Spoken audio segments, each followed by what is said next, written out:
নমস্কার, আমি রাজ। জগন্নাথ জগতের নাথ বা দুনিয়ার একমাত্র জীবন্ত ঠাকুর।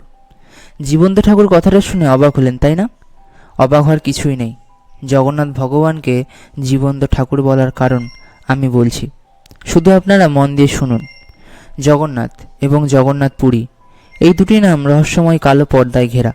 জগন্নাথ দেবের মূর্তির থেকে শুরু করে পুরীর মন্দির, রন্ধনশালা এবং রথ, এই সব কিছুই যেন একটা রহস্যময় জগৎ, যে রহস্যময় জগতে বিজ্ঞানও হার মানে। তাহলে চলুন এই রহস্যময় জগতের কিছু রহস্যময় তথ্য জেনে নিই। জগন্নাথ ধাম, যা পুরীর মন্দির নামে প্রসিদ্ধ।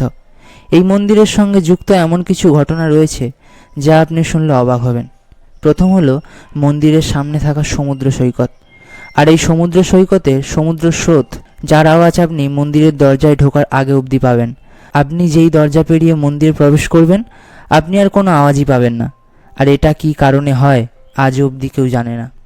দ্বিতীয় হলো পুরীর মন্দিরের পতাকা, যে পতাকা ভগবানের তৈরি, প্রকৃতির নিয়মে ওড়ে না। যদি বাতাস বয় উত্তর দিকে, এই পতাকা ওড়ে দক্ষিণ দিকে, অর্থাৎ এই পতাকা বাতাসের বিপরীত দিকে ওড়ে। এটা কি সত্যিই সম্ভব? হ্যাঁ, সম্ভব, যদি সেটা থাকে জগন্নাথ দেবের হাতে। এবারে আসি জগন্নাথ দেবের রন্ধনশালার কথায়, যেখানে যে কোনো মন্দিরের প্রসাদকে শুধু প্রসাদ বলা হয়, আর এখানকার প্রসাদকে মহাপ্রসাদ বলা হয়।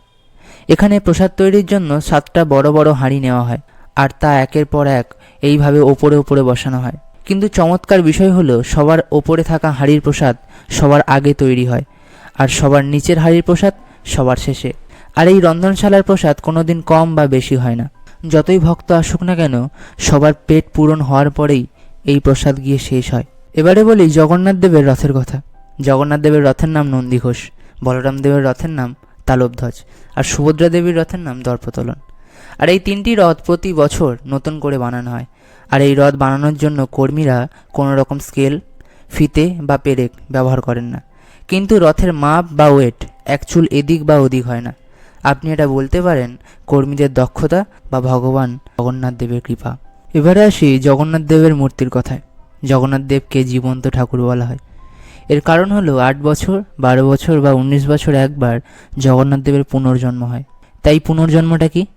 এই পুনর্জন্ম পুরনো জগন্নাথ দেবের মূর্তির ভেতর থেকে একটি আশ্চর্য কিছু বের করে নতুন মূর্তির মধ্যে স্থাপন করা হয়। আর এই পুরো প্রক্রিয়া অন্ধকারের মধ্যে হয়, যাতে কেউ না দেখতে পায় ওই আশ্চর্য জিনিসটা কি।